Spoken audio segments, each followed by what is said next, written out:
Então, o que a gente tem que saber da síndrome dos ovários policísticos? É infecção endócrina complexa, né? É multifatorial, existem várias alterações que acontecem, né? Tem o componente genético, o componente metabólico, o componente endócrino, que a gente vai avaliar melhor na fisiopatologia. É uma doença muito prevalente, acomete de 1 a 15% da população feminina e está baseada num tripé, no hiperandrogenismo, na anovulação crônica e na presença da imagem ao ultrassom de ovários policísticos. É uma doença heterogênea, a gente pode ter vários graus de manifestação clínica, né? Vários tipos de sinais e sintomas e de grau variado. Então, a gente pode ter desde queixa de sangramento irregular até uma queixa de infertilidade, pode ter queixa de hirsutismo. Então, é uma doença que tem uma grande variação, tanto clínica quanto com relação aos exames laboratoriais encontrados. E por essa heterogeneidade, por isso que é importante a gente fazer o diagnóstico correto. Por quê? Porque além das queixas que a paciente apresenta no momento da consulta, a gente vai ter também as consequências a longo prazo, ou seja, a anovulação crônica pode levar a paciente, né, a amenorreia, e com isso ela pode ter uma hiperplasia de endométrio, aumento do risco de câncer de endométrio. É uma doença no qual a gente tem alterações endocrinológicas, então existe aumento do risco de diabetes, aumento do risco de doença cardiovascular. Então a gente tem que ver a paciente como um todo, não apenas focar na queixa presente. A gente tem que evitar as consequências a longo prazo. O que a gente vai ter na síndrome, então? A gente tem 3 características importantes. Hiperandrogenismo, que ele pode ser clínico ou laboratorial. O hiperandrogenismo clínico, ele pode ser manifestado principalmente através do hirsutismo, certo? Que é a presença de pelos em locais que não são comuns do sexo feminino, e o pelo de característica mais grossa e o pelo enegrecido, ou seja, aquele pelo que sofreu ação androgênica. Além do hirsutismo, também pode ter queixa de alopécia, que é queda de cabelo, e pode haver queixa de acne. O exame laboratorial é confirmado pela presença de testosterona, certo? Geralmente testosterona maior do nível de 70 nanogramas por ml. Além da testosterona, a testosterona é o melhor exame para a gente avaliar, então, a parte laboratorial, certo? Só que a testosterona a gente tem que prestar atenção que se ela estiver muito aumentada, no valor muito elevado, então a gente já suspeita de um tumor, por exemplo, nível maior do que 200, a gente já vai fazer um diagnóstico diferencial com tumor produtor de androgênio, que cursa também com sinal de hiperandrogenismo, que cursa com hirsutismo, né? Tudo que levar ao aumento do androgênio é um hiperandrogenismo, mas a gente tem que ver se esse hiperandrogenismo é devido à síndrome do ovário policístico ou não. Outra característica que pode ocorrer na síndrome, então, é a irregularidade menstrual, certo? A irregularidade menstrual característica é a oligomenorreia, ou seja, a menstruação com espaçamento maior do que 35 dias, ou a menorreia, que é a ausência de 3 ciclos menstruais para paciente que tinha menstruação regular, ou a ausência de 6 ciclos em paciente que tinha fluxo irregular. E uma característica é que, em geral, essas pacientes têm essa irregularidade desde a menarca. Alteração no ultrassom. Então, a alteração que a gente vai observar no ultrassom são os ovários aumentados, né? Geralmente tem que ter pelo menos mais de 20 folículos na contagem dos dois e pelo menos um com mais de 10 ml de volume. Qual que é a fisiopatologia da síndrome? Então, a gente tem alteração na pulsatilidade do GNRH, no qual há um aumento da relação entre o LH e o FSH, ou seja, muito mais LH é secretado do que FSH pela hipófise. O LH secretado vai atuar onde? Na célula da teca, que vai estimular a produção de androgênios, certo? Então, pelos ovários. Além desse estímulo, dessa alteração do GNRH, a gente tem também na síndrome uma alteração enzimática, que é nessa enzima CYP17, que ela está com sua expressão aumentada, e essa enzima, ela faz com que haja uma maior produção de androgênios por estar aumentada. Além deste fator alteração do GNRH e aumento do LH, a gente também tem nessa síndrome a resistência à insulina. Essa resistência à insulina pode ser devido à obesidade da paciente, que é muito frequente na síndrome, ou então devido a fatores genéticos que cursam com aumento da resistência à insulina, certo? Então, tendo aumento da resistência à insulina, a gente vai ter uma maior taxa de insulina no sangue e a própria insulina é capaz de estimular o aumento da secreção do LH e também o aumento da produção de androgênios pelos ovários. Então, esses dois mecanismos, tanto do GNRH quanto aumento da resistência à insulina, cursam com aumento do nível de androgênios. Aumentando o nível de androgênios, a gente tem alteração naquelas etapas, então, da menstruação, né, das fases do ciclo menstrual, e aí a mulher não consegue ovular, não ovulando, ela não tem a menstruação. A própria insulina também vai atuar a nível do fígado, diminuindo a produção de SHBG. SHBG é a proteína carreadora de hormônio, no caso, a gente está preocupado com a testosterona, né, com o androgênio. Então, diminuindo essa proteína que carrega a testosterona, então sobra mais testosterona na forma livre, que é a forma que vai atuar nos tecidos, certo? Então, a gente tem esses dois componentes aqui que cursam com o aumento do androgênio, tanto a produção quanto a diminuição da proteína que carrega o androgênio. Na pele, então vamos lá, o que esse hiperandrogenismo vai fazer? Ele vai atuar no folículo sebáceo, né? A testosterona vai atuar, fazendo com que haja um aumento na oleosidade da pele, ocorrendo então a acne. No folículo piloso, a testosterona estimula o pelo, levando à queda de cabelo e ao hirsutismo. O ambiente hiperandrogênico, ele causa o quê? A parada do desenvolvimento folicular, associado com o aumento da produção de estrona periférica, geralmente por conta da obesidade. Então, a gente tem o quê? Aumento do estrogênio periférico, que faz um retrocontrole inadequado no eixo hipotálamo, hipófise e ovário. Esse retrocontrole inadequado faz o quê? A parada do desenvolvimento folicular, então os folículos atingem um certo tamanho e não evoluem, e dando então a imagem no ultrassom de ovário policístico. E essa anovulação crônica, essa parada do crescimento folicular, vai cursar então com a queixa da paciente de infertilidade porque ela não ovula, e oligomenorreia, que é a característica da menstruação quando ocorre a anovulação. Menstruação mais espaçada ou ausente. Tem um componente também na síndrome relacionado com a parte genética, que foi visto em estudos que as pacientes que têm síndrome do ovário policístico, elas têm um maior número de folículos total no nascimento e durante toda a fase da vida. Então, quais são os critérios para a gente poder fazer o diagnóstico da síndrome? Então, a gente tem que ter pelo menos duas dessas três manifestações. Anovulação crônica, né, que a gente vai detectar pela ausência da menstruação ou oligomenorreia. O hiperandrogenismo, que pode ser clínico ou laboratorial. O clínico, manifestado através do hirsutismo. O laboratorial, a gente consegue mensurar através da testosterona. A presença de ovário policístico na imagem do ultrassom, desde que excluído outras causas de anovulação e de hiperandrogenismo. Então, o diagnóstico da síndrome é um diagnóstico de exclusão. Obrigatoriamente, para eu fazer o diagnóstico da síndrome dos ovários policísticos, eu tenho que fazer uma bateria de exames laboratoriais para poder fazer diagnóstico diferencial. Como a gente vai fazer o diagnóstico, então, do hiperandrogenismo clínico? Através da avaliação do hirsutismo pelo índice de Ferriman-Gowey. Então, a gente vai avaliar 9 regiões do corpo, a região de buço, mento, de tórax, supra-umbilical, infra-umbilical, região de braço, não é antebraço, é braço, região de coxa, dorso e região sacral. A gente vai dar uma pontuação de 1 a 4 para cada uma dessas regiões e vai fazer uma somatória. Pontuação de 0 a 4, paciente normal. Paciente com pontuação maior ou igual a 8, hirsutismo.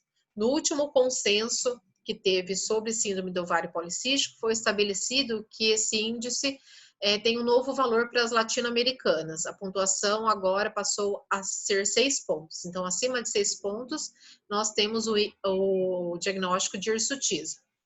O hirsutismo, então, pode ser de acordo com a pontuação, graduado em leve, moderado ou grave. Leve, entre 6 e 15. Moderado, entre 16 e 25. E grave, maior do que 25. Como parte da propedêutica, então, tem que ser solicitado o ultrassom, né? O ultrassom vai fazer a avaliação dos ovários, certo? E como é que a gente faz, então, o diagnóstico da imagem? Então, a gente tem que ter a presença de mais de 20 folículos, com um tamanho entre 2 e 9 milímetros de diâmetro. Essa aqui é a somatória, né, de 20 folículos do ovário direito mais o ovário esquerdo. E pelo menos um dos ovários tem que ter um volume maior do que 10 ml para ser diagnóstico de ovário policístico. Lembrando, então, que a anovulação crônica pode cursar com hiperplasia de endométrio, aumentando o risco de câncer de endométrio. Então, nessas pacientes, sempre ficar atento à espessura endometrial, à avaliação do endométrio da paciente. Uma coisa que eu quero que fique muito gravada para vocês, que a presença de ovário policístico no ultrassom é diferente da síndrome do ovário policístico, tá? Então, para ter a síndrome, eu preciso de duas manifestações, dentre as três que eu já citei, que é o hiperandrogenismo, anovulação crônica e imagem do ultrassom, desde que excluído outras causas de anovulação ou hiperandrogenismo, certo? Então, se a paciente chega numa consulta de rotina, não tem queixa nenhuma, exames laboratoriais normais e vem só com a imagem no ultrassom de ovário policístico, eu não posso dizer que ela tem a síndrome, porque ela não preencheu os meus critérios, certo? E o que a gente vê hoje, muito paciente que tem esse estigma da síndrome do ovário policístico. Então, ela tem somente a imagem no ultrassom e mais nada e fica taxada como portadora da síndrome. Lembrar que essa síndrome ela tem consequências a longo prazo e que esse estigma que fica para a paciente, essa paciente que é taxada como síndrome do ovário policístico, ela já fica com medo de não conseguir engravidar, medo da obesidade, medo de crescimento dos pelos. Então, traz uma carga negativa para a paciente. Então, tem que tomar muito cuidado ao ser feito o diagnóstico. Lembrar coisas que a gente já conversou também previamente, que adolescentes, elas têm uma tendência a ter a imagem no ultrassom, mas não ter a síndrome. Por isso que nos primeiros 8 anos após a menarca, então a gente tem que tomar um pouco mais de cuidado para fazer o diagnóstico, porque é comum ter a imagem no ultrassom. Essas pacientes têm que ser avaliadas com relação ao risco metabólico, porque elas têm uma maior chance de desenvolver doença cardiovascular, desenvolver diabetes mellitus. Então, a gente tem que avaliar, ver peso, né? Avaliar se a paciente tem obesidade ou não, se tem hipertensão ou não, né? Pressão maior do que 130/85, faz diagnóstico. Tem que avaliar a circunferência abdominal, porque é um dos critérios de síndrome metabólica. Tem que avaliar o risco de diabetes. Então, assim, além da síndrome, ver se não tem algum outro fator que aumenta também o risco, como, por exemplo, história familiar, algum familiar de primeiro grau acometido por diabetes. E avaliar também os hábitos com relação à atividade física da paciente, né? Paciente sedentária, então a gente vai ter que fazer uma mudança desses hábitos por conta do risco metabólico. Como que a gente vai fazer, então, o diagnóstico, avaliando a paciente como um todo de síndrome metabólica? Tem que ter a presença de pelo menos 3 dentre esses 5 fatores, certo? Circunferência abdominal maior do que 88 centímetros, triglicérides maior do que 150, HDL menor do que 50, pressão arterial maior ou igual a 130/85 e glicemia de jejum maior ou igual a 100 miligramas por DL, certo? Então, se a gente tiver pelo menos 3 desses 5 fatores, a gente faz o diagnóstico de síndrome metabólica. Então, o risco para diabetes tipo 2, como é que é feito? Pode ser feito através da glicemia de jejum ou através do teste de tolerância oral à glicose. Glicemia de jejum menor que 100, normal. Glicemia de jejum entre 100 e 125 é um estado de pré-diabetes, ou seja, uma intolerância à glicose. E diabetes tipo 2, maior ou igual a 126. Lembrar que tem que ter pelo menos 2 medidas para o diagnóstico. Quando a gente faz o teste da tolerância à glicose, então a gente fornece 75 gramas via oral de glicose para paciente e dosa a glicemia depois de 2 horas. Se esse valor de glicemia for menor do que 140, então paciente normal. Entre 140 e 199, diagnóstico de pré-diabetes ou intolerância à glicose. E maior ou igual a 120, diagnóstico de diabetes. Para fazer diagnóstico, tem algumas pessoas que atualmente andam utilizando o valor da hemoglobina glicada. mas isso não é oficial, não tem estudos que comprovam, então o que a gente utiliza de referência é ou glicemia de jejum e teste de tolerância à glicose. Para o diagnóstico diferencial, o que a gente deve pedir, o que a gente deve pensar? Então, sempre excluir causas de anovulação crônica e oligomenorreia, além de hiperandrogenismo. Então, hiperprolactinemia pode cursar com alteração do fluxo menstrual? Pode. Então, tem que pedir a dosagem de prolactina. Prolactina está muito relacionada a quem, que eu já falei para vocês, com alteração na tireoide. Às vezes, a prolactina aumentada leva ao aumento da secreção do TSH, certo? Alteração no TSH. Então, sempre que eu pedir prolactina, eu também tenho que obrigatoriamente investigar a alteração na tireoide e vice-versa. Então, eu vou pedir um TSH e um T4 livre. Causa de hiperandrogenismo, hiperplasia adrenal congênita na forma tardia, deficiência da 21-hidroxilase. A 21-hidroxilase, então, o produto final dela é a 17-alfa-hidroxiprogesterona. Se ela está ausente, a gente tem aumento do nível da 17-alfa-hidroxiprogesterona. Então, eu vou pedir a dosagem desse hormônio para poder ver se eu tenho hiperplasia adrenal congênita ou não. Tumor secretante de androgênio. A secreção de androgênio pode ser feita por quem? Ou pelo ovário ou pela adrenal. Quando é feita pelo ovário, então a gente vai ter testosterona total e livre aumentadas. Se a secreção de tumor, a secreção de androgênio produzido por um tumor de adrenal, a gente vai ter o quê? Então, aumento do SDHEA, sulfato de dehidroepiandrosterona, certo? Esse SDHEA, ele está aumentado e ele é produzido quase que exclusivamente pela adrenal. Então, se ele estiver aumentado, eu sei que a fonte produtora do androgênio é a adrenal.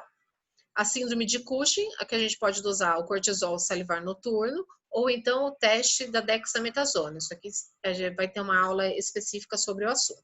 Então, esses são os exames, geralmente, que a gente solicita para poder fazer diagnóstico diferencial. Então, vamos lá. Aqui é um quadrinho, um fluxograma para diagnóstico. Se eu tenho queixa de oligoamenorreia e hiperandrogenismo, sim. Então, aqui eu já tenho 2 das 3 manifestações. Teoricamente, eu nem preciso pedir um exame de ultrassom, certo? Porque eu já fiz diagnóstico baseado em 2 alterações. Mas o meu diagnóstico precisa de diagnóstico diferencial, então eu tenho que descartar as outras possibilidades de hiperandrogenismo. Então eu tenho que pedir o quê?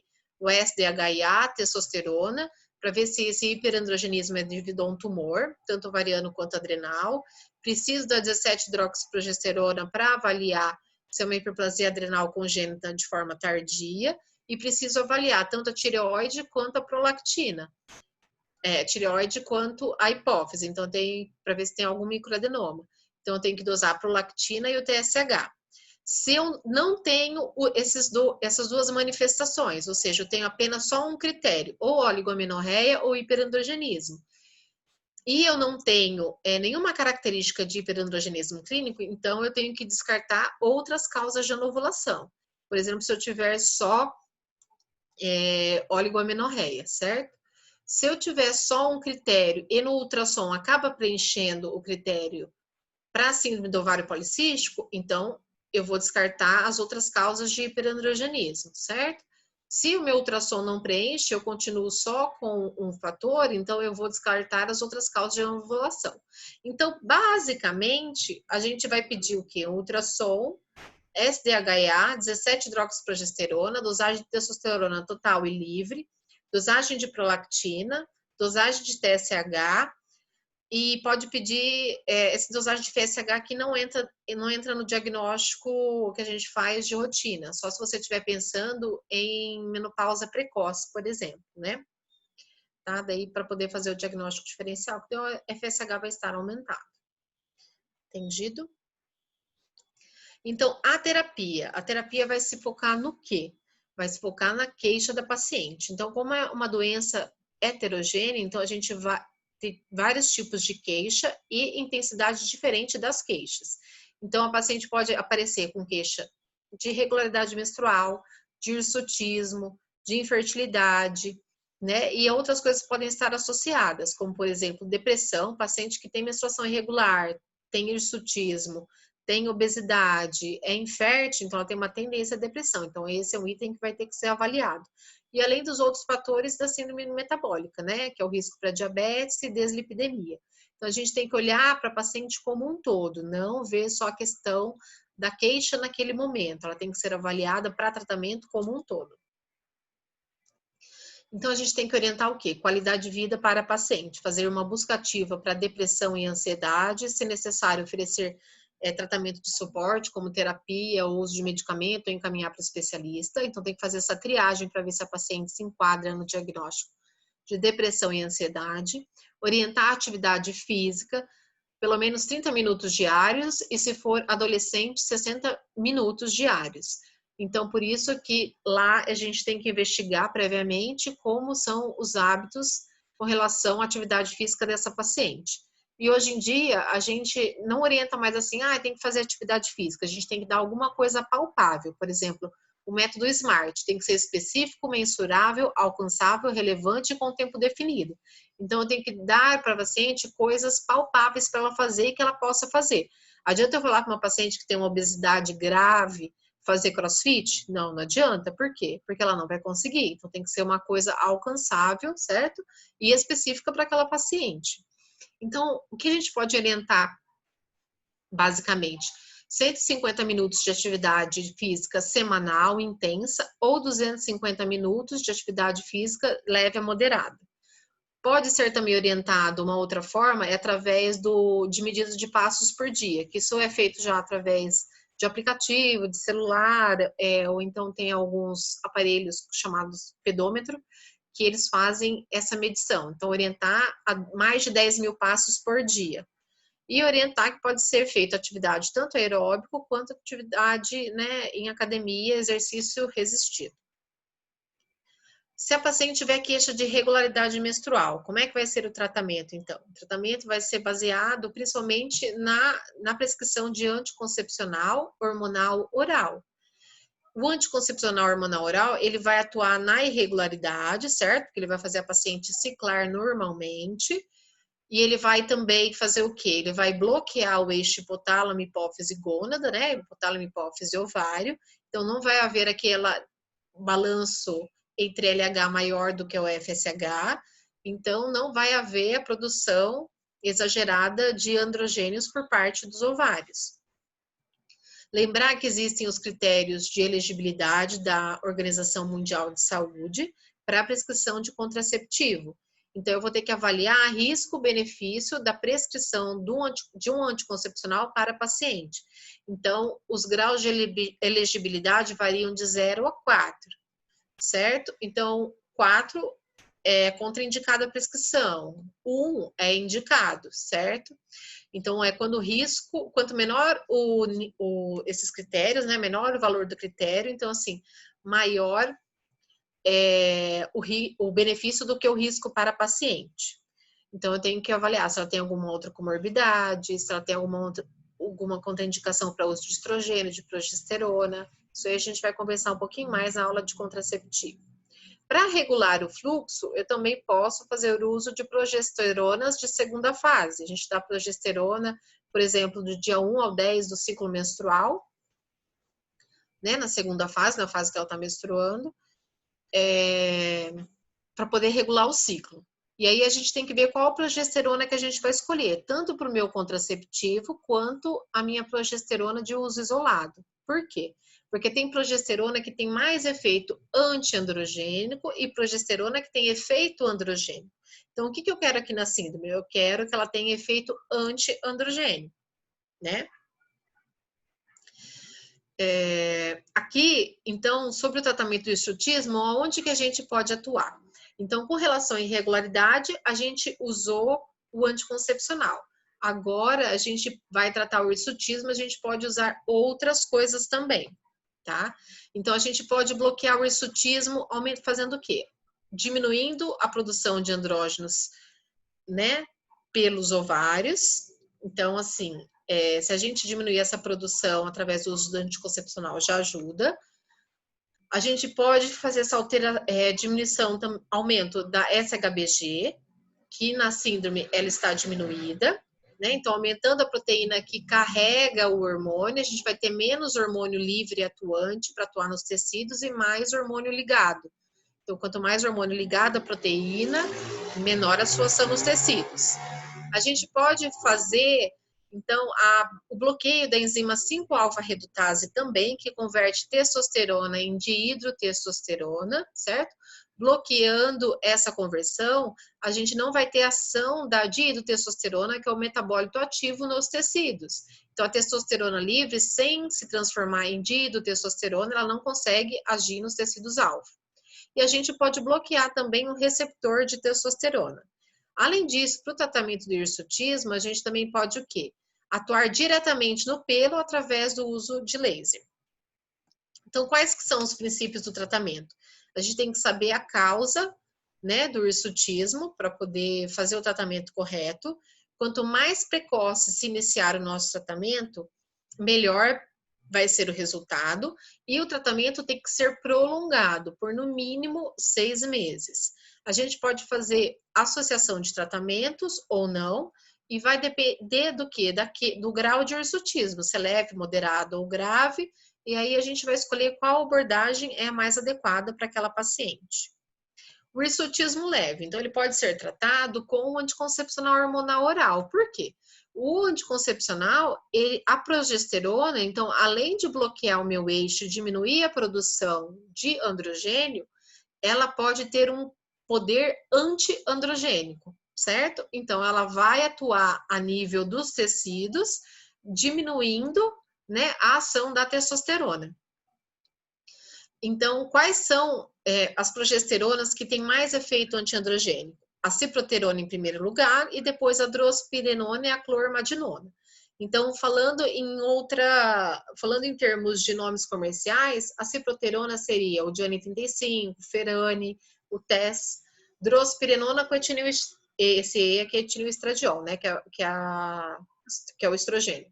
A drospirenona com etilioestradiol seria o Iaz, Yasmin, Moliere, Yumi, e a clormadinona com etilioestradiol, que seria o Belar e Belarina.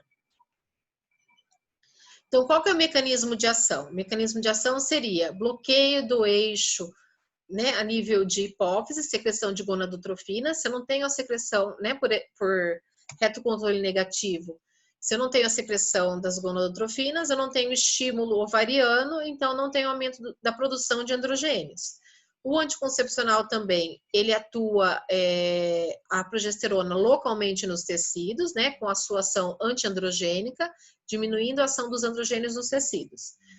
E também o estrogênio, ele vai aumentar o quê? O SHBG no fígado, aumentando a proteína carreadora, aumenta a quantidade de testosterona ligada, diminui a quantidade de testosterona livre, que é o que vai agir nos tecidos, certo? Então, o anticoncepcional, ele vai servir tanto para tratamento da irregularidade menstrual, quanto para o tratamento do hirsutismo leve.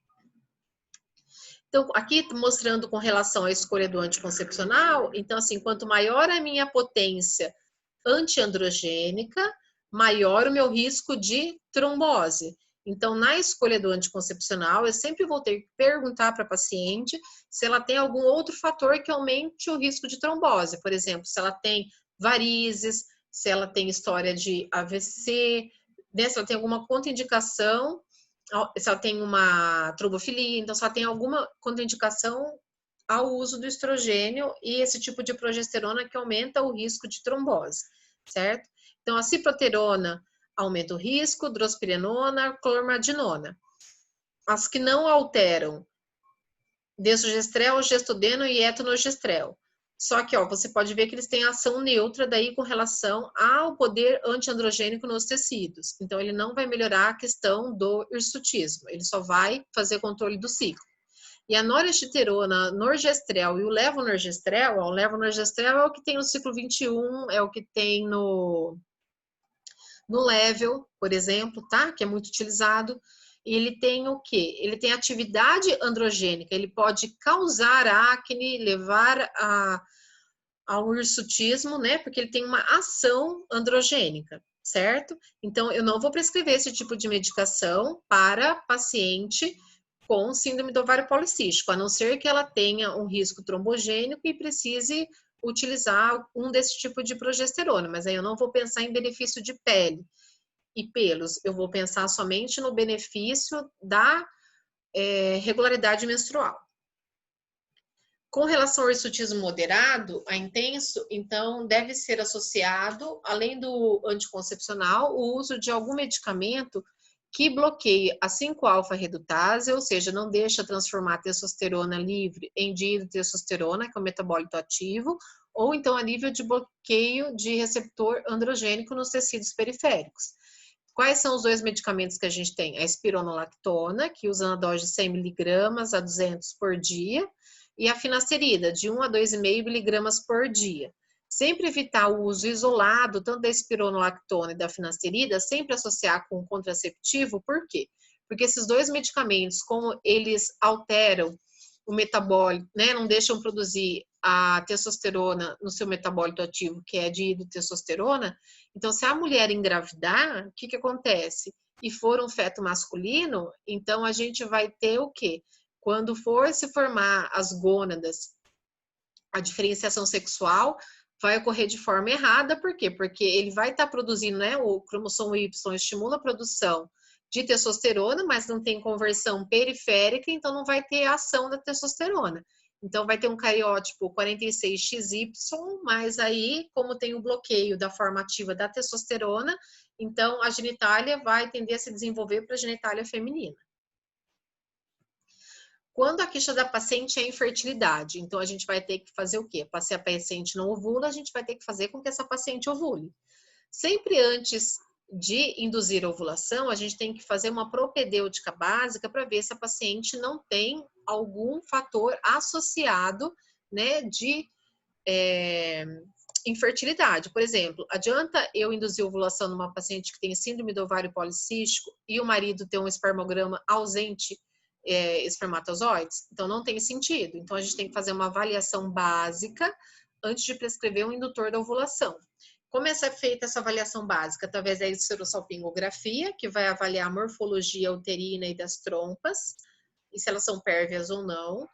O ultrassom, né, que vai ver a presença de mioma submucoso, vai fazer avaliação dos ovários também. O espermograma, que vai avaliar o fator masculino.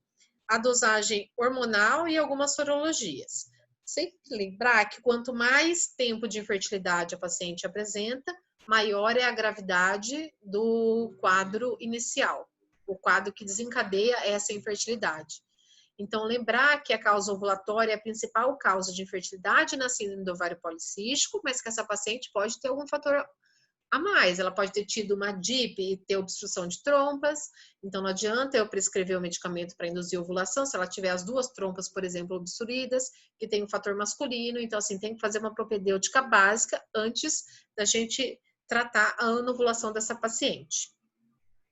Para induzir ovulação, a gente tem duas opções. O citrato de clomifeno, que é o famoso Clomid, que a gente prescreve na dose de 50 a 150 miligramas por dia, no máximo 4 ciclos. Se em 4 ciclos ela não engravidou, a chance de gravidez é muito pequena. Pode estar associado ou não com o uso da metformina. A metformina vai atuar onde na síndrome do ovário policístico? Na resistência à insulina, vai diminuir essa resistência. E como a gente faz o uso da medicação? Do 3º ao 7º dia, né, na dose de 50 a 150 miligramas por dia. Lembrar que no 14º dia é o período ovulatório, então o pico de fertilidade mais ou menos 24 a 48 horas antes. Com 21 dias a gente faz a dosagem da progesterona para a gente ver se naquele ciclo ela ovulou mesmo ou não, e com 28 dias dá para fazer a dosagem do beta-HCG. O uso da metformina isolada. A gente pode também fazer o seu uso em algumas pacientes selecionadas. A dose mínima é de 1,5 gramas por dia, então lembrar que doses menores são subdoses para tratamento. Com relação ao aspecto geral, a metformina é melhor do que não ser feito nada, certo? Porque ela vai agir no componente de resistência à insulina. Pacientes que fazem seu uso têm a fertilização in vitro, a síndrome da hiperestimulação ovariana, quando a gente faz a indução da ovulação diminuída em quem vai fazer FIV. A gente tem, então, diminuição à intolerância à glicose. certo? A nível mais a longo prazo. E a metformina por si só, ela aumenta as taxas de ovulação em nascidos vivos quando comparado com o placebo. Então, se for prescrever alguma coisa, é melhor prescrever metformina do que não prescrever nada, pensando a nível a longo prazo, né, de associação de diabetes mellitus, pensando em ovulação, mas assim, a gente nunca vai prescrever a metformina pensando em paciente com infertilidade, sempre a metformina associada com o indutor da ovulação. Esse aqui é um quadro que mostra como que é o fluxograma utilizado na USP, tá? Então, para paciente que tem a queixa de infertilidade, você vai fazer a propedêutica básica de infertilidade, né? Espermograma, ultrassom, estrossalpingografia, aqueles exames que eu já falei. Se for realmente só o fator ovulatório, usa o citrato de clomifeno por 3 ciclos. Se não houve gravidez, associe o clomifeno com a metformina por pelo menos 2 ciclos. Se não houve gravidez, pode usar a metformina com o letrozol, que é um análogo do GnRH, que também pode ser utilizado. Ele não é utilizado com tanta frequência por causa do custo, certo? Mas ele é uma segunda opção e tem mostrado bons resultados, boas taxas de gestação. Se usou metformina com letrozol por pelo menos 2 ciclos e não houve gravidez, aí tem que ir para a reprodução assistida, certo? Se na propedêutica básica eu vi que além do fator ovulatório existem outros fatores associados, aí cada paciente vai ter que ser tratado de forma específica. A metformina, então, usada para pacientes com desejo reprodutivo, pacientes podem ser obesas ou não, e pode estar associado ao clomifeno ou não, depende se ela tem queixa de infertilidade. Para a prevenção do diabetes tipo 2, deve ser utilizado, né? Pacientes com estado pré-diabético também, pacientes com a síndrome metabólica, né? Lembrar que para tratamento de irregularidade menstrual, os estudos mostram que seus efeitos são pouco previsíveis, certo? Com relação à irregularidade menstrual. Mas, então assim, não deve ser prescrito para isso, mas o seu uso pode acabar ajudando. Então, como conclusão da síndrome, o que você tem que gravar? Que é uma condição complexa, que envolve fatores reprodutivos, né? Vai englobar aí consequências a longo prazo, né? Para paciente, tanto quanto em relação à fertilidade, quanto a fatores metabólicos, ou seja, o paciente tem maior risco de diabetes, maior risco de doença cardiovascular, né? Então, quanto mais precoce e correto for o diagnóstico, melhor para essa paciente. Lembrar que o diagnóstico é de exclusão, eu tenho que excluir outras causas de anovulação e de hiperandrogenismo, certo? Então, não é só com a imagem do ultrassom que eu vou fazer o meu diagnóstico, que existem os critérios. E o tratamento, além da minha queixa atual, né, que ela pode vir com queixa de irregularidade menstrual, de anovulação, né, devido a uma anovulação, ou anovulação que cursa com uma infertilidade. Então, além da queixa atual da paciente, eu tenho que lembrar das consequências a longo prazo. Então, eu tenho que ver a paciente como um todo, fazer o tratamento também, né? Orientar a parte nutricional, a parte de atividade física, fazer o rastreamento de doenças, né? Da síndrome metabólica, plurimetabólica, para essa paciente. E lembrar que ela tem que ter um estímulo contínuo, ou seja, uma paciente que eu vou ter que acompanhar durante toda a sua vida. E ela pode vir com queixas diferentes em momentos diferentes da vida, certo? Ela pode vir, por exemplo, no início, logo após a menarca, com queixa de hirsutismo, depois ela pode vir com queixa de oligomenorreia, né, de irregularidade menstrual, depois ela pode vir com queixa de infertilidade, ou seja, cursar com queixa de infertilidade na fase reprodutiva, né? Depois, em uma outra fase, pode ser o hirsutismo. Então, assim, em cada fase da vida ela vai ter uma queixa, a gente vai fazer o tratamento específico para aquela queixa.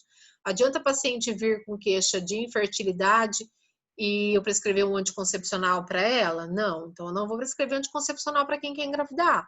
Só para paciente que tem queixa de irregularidade ou é menstrual e que não deseja a fertilidade no momento.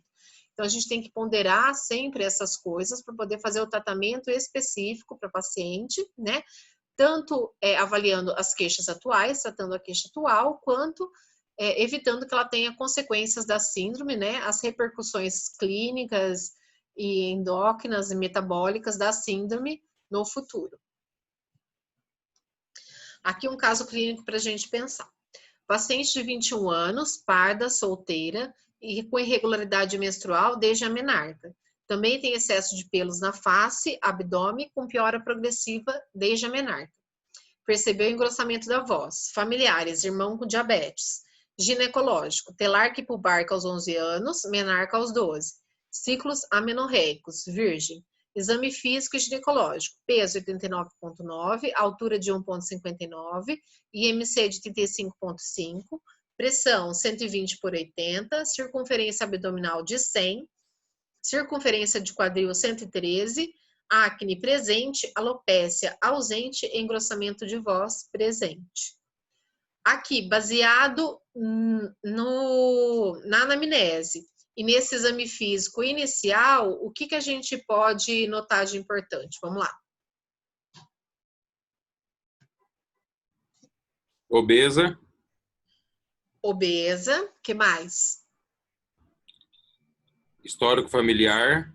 Histórico familiar, importante. Circunferência abdominal. Circunferência abdominal. Acne. Acne. O do pelo lá também é o Hirsutismo. hirsutismo. Isso. E na historinha dela, o que a gente pode ter de importante? Que é desde a menarca. Irregularidade menstrual. Isso, exatamente. Então, vamos lá. Aqui é o índice que foi feito. Então, foram... Ai, meu Deus, peraí. Foram avaliados, então, as 9 regiões, tá? E foi graduado. Então, buço 2, mento 4, tórax 1, supraumbilical 3, infraumbilical 3, braço 2, coxa 2, dorso 0 e sacro 4. Então, quanto que deu meu índice aqui? Vamos lá. 21. 21, muito bem. Aí, João, gostei. 21, é hirsutismo ou não?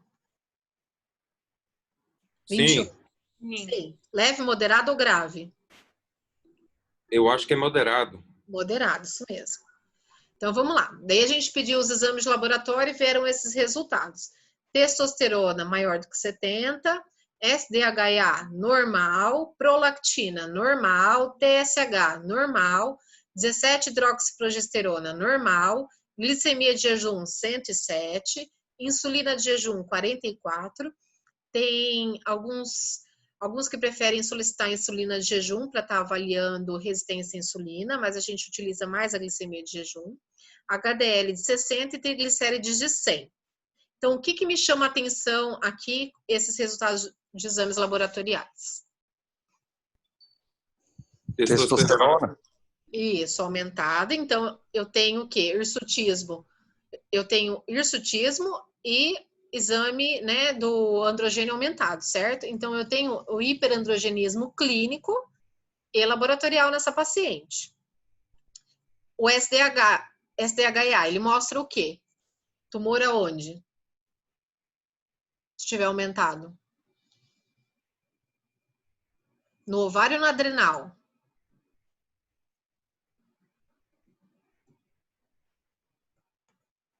Lembra que eu falei? Tumor da adrenal, tá? SDHA é produzido quase que exclusivamente pela adrenal. Então, se eu tivesse um valor aumentado, eu iria desconfiar de um tumor. Assim como se eu tivesse a testosterona maior do que 200, que é um nível muito alto, então a gente desconfia de tumor ovariano, certo? Prolactina normal, então não tem hiperprolactinemia, TSH normal, não tem alteração de tireoide, 17-hidroxiprogesterona estando normal, eu excluo qual diagnóstico?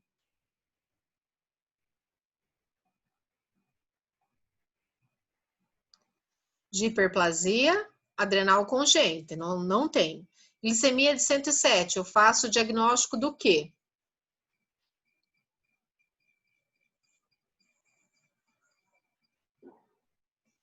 Lembra dos valores?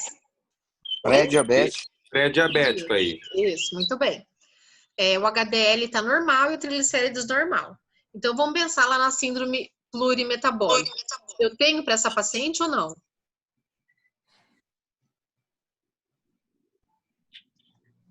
Ó, eu tenho, então. Não. Não tenho, tá? E eu tenho já dado suficiente para diagnóstico de síndrome do ovário policístico? Vocês viram que eu não pedi ultrassom aqui ainda. Não saiu o resultado do ultrassom, mas só com esses dados clínicos e laboratoriais, dá para eu fazer o diagnóstico?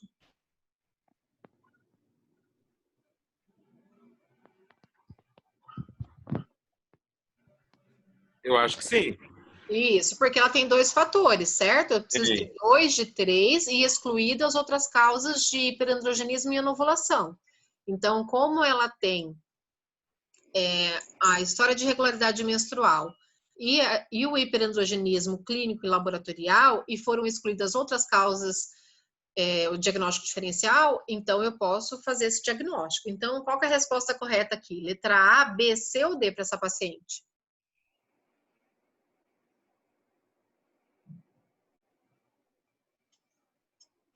O que ela tem? Ela tem um diagnóstico de diabetes? A glicemia dela deu 107. Letra A. Letra A. Então, é síndrome do ovário policístico e intolerância à glicose, correto, tá? Então, ela preencheu 2 dos 3 critérios e é intolerante à glicose por quê? Porque a glicemia é entre 100 e 125, o dela deu 107. Ela não se enquadra na síndrome metabólica porque não preencheu os 5 dos 8 critérios, não se enquadra no diabetes mellitus porque não foi maior do que 126 a glicemia e não é um tumor produtor de androgênio, porque a testosterona ficou menor do que 200, então não é um tumor vindo do ovário, e o SDHA deu normal, então não é um tumor produtor de androgênio de fonte adrenal. Entenderam?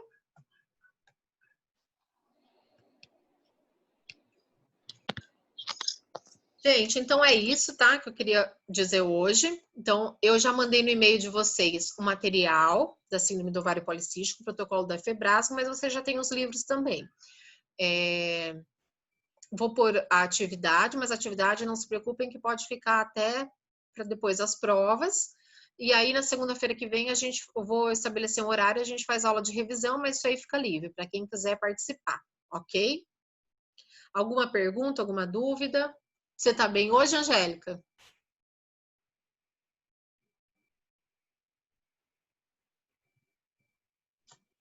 Deixa eu parar a gravação.